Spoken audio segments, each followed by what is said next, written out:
Okay.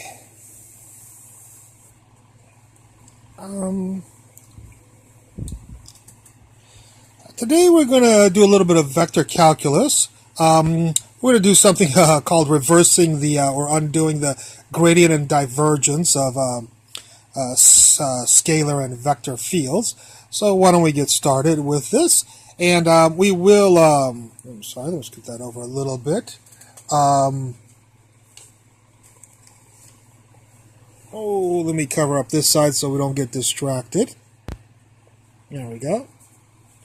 We'll start off with the gradient over here. And the gradient is the del. This is del. If we know a little bit of vector calculus, this is just some random function I decided to choose right here. And we'll do del of this function here. And that's called the gradient. And if we do that, del means make a vector. There's a vector. Those cats on the outside make it a vector. And these commas right here distinguish each of the components of the vector. And what del says is take the derivative, the partial derivative of the function with respect to x and put it in the first component. The derivative of this, of course, with respect to x is this. Take the derivative with respect to y, put it in the second component. Take the derivative with respect to z, and that will go in here. And this will be our vector function, or our gradient of a scalar function. Del scalar equals a vector function.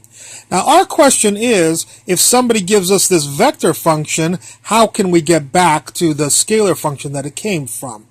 And we do this normally in the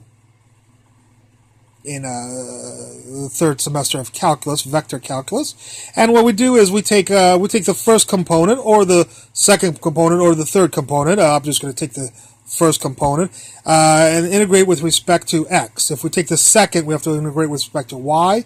And if we take the third, we have to integrate with respect to z. And basically what we're going to do is find what's called a potential function, and that's what this was originally. So let's take this and integrate with respect to x right here. And if we do that, we get this. Since we're doing partials, we'll get some function of y plus maybe a different or same function of z, but we have to distinguish them as different. Okay. What we'll do now is take the derivative of this, the partial derivative of this with respect to y. And the partial derivative of that with respect to y, of course, is this. The partial derivative of this with respect to y is f prime, and there's no y's in here because it's a function of z. The partial derivative of that will be 0. Once we take the partial derivative, we'll set that equal to y. We're taking the second derivative with respect to y. We'll, of course, take the second component and set it equal to that.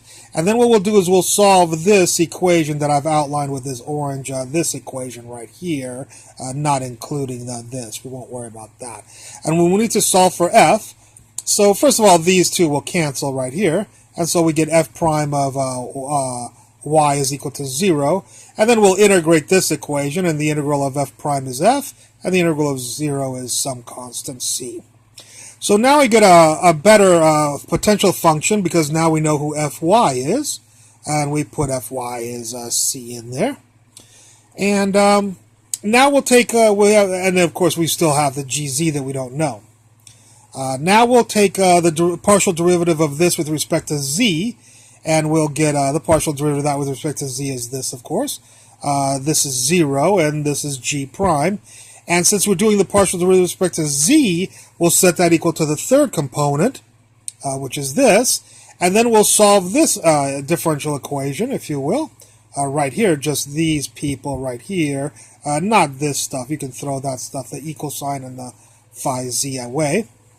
And these two will cancel again, and we'll get g prime is equal to 0 again. So g prime is equal to 0. Do the integral of this, that's g equals some different constant. I don't want to call it c again, so I'll call it k. And so now we know who gz is, it's k. And so we have a full thing for the phi here. And what I've done is, of course, it's c plus k, and I just called c plus k equal to m. And if we look at our function right here, our potential function right here, it's the same as the original function here if m equals 0 right there. Okay? So that's how we undo a gradient, or actually how we do a gradient and then undo a gradient. Obviously, undoing a gradient is a lot more work than doing a gradient. It's like 52 card pickup. So now let's look at the divergence over here, right here. And divergence is del dot, a vector. Gradient is del, a scalar function.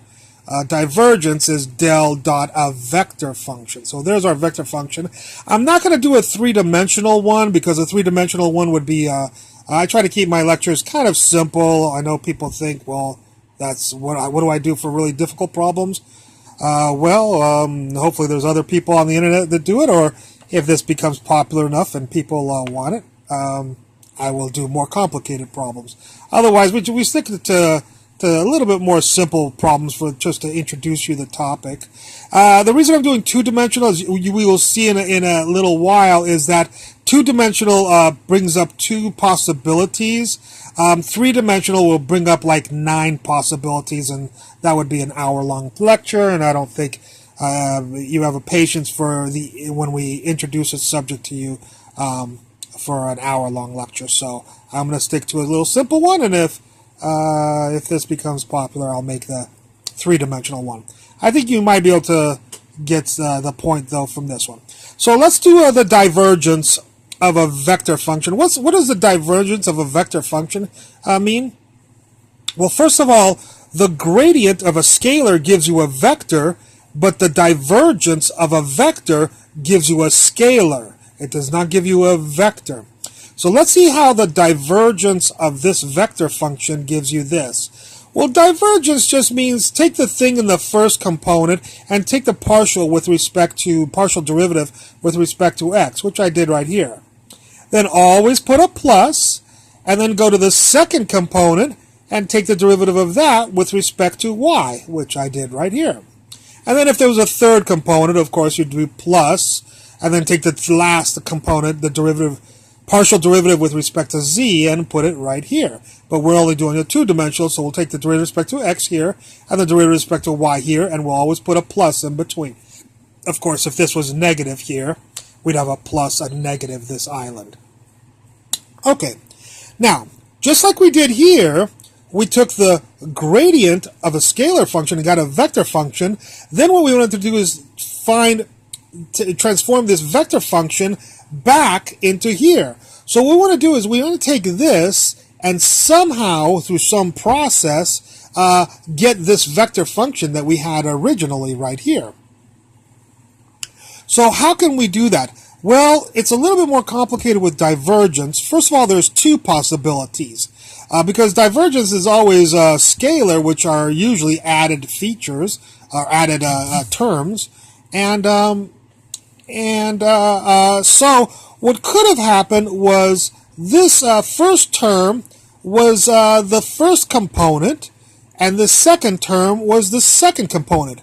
But somebody could have had in us ex plus cosine y plus, ex times cosine y plus y squared, and we might have gotten fooled, and in that case, then this would have been the first, and this would have been the second.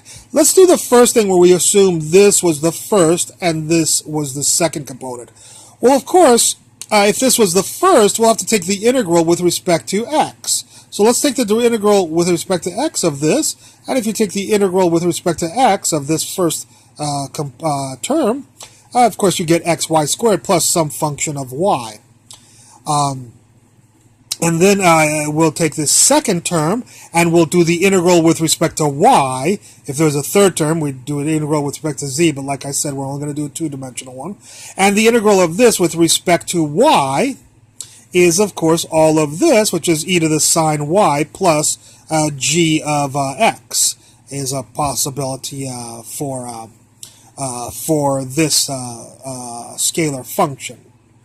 Now, this, if we look at this and we compare it to our original, we'll see that, yeah, it looks almost exactly the same.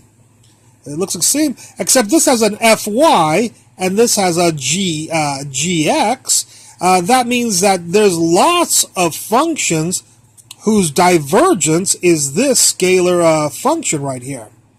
There are a lot of vector functions who are scalar. So for instance, x y squared plus sine of y, not just this one will give you this, x squared y squared will give you this, but so will x squared plus x plus x y squared plus sine y. It will also give you this component right here if you take the partial derivative. So what we're saying is this is a more general form of the functions that will give you this scalar function if you take the divergence of this. If fy is 0 and gx is 0, we get our original function though. Let's see the second possibility for this scalar function.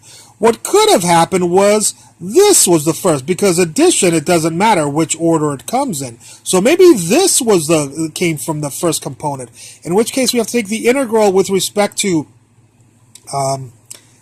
x of this term, and then we'll have to take the integral with respect to y of this term right here. Okay. Now, if we take the integral of this term with respect to x, of course we get this, plus some function of y. And if we take the integral of this with respect to y, we get this, plus some function of x. I've called now h and I, so we don't get confused with f and g here, because there's a totally different solution. Now, if we look at this vector function, it looks nothing like the original vector function. This does not look like this.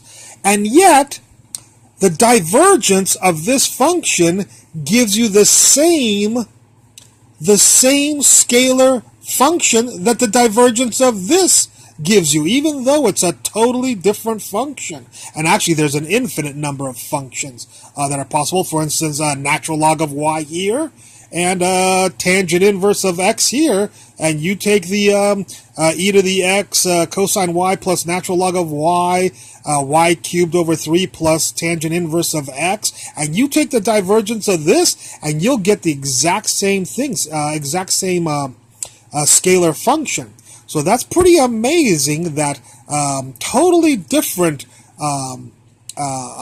vector functions can give you the same divergence. Their divergence can give you the same scalar functions. Okay, so just wanted to let you guys know about that. I hope you enjoyed the lecture, and I look forward to any comments at the bottom of the page. Thank you very much. Bye.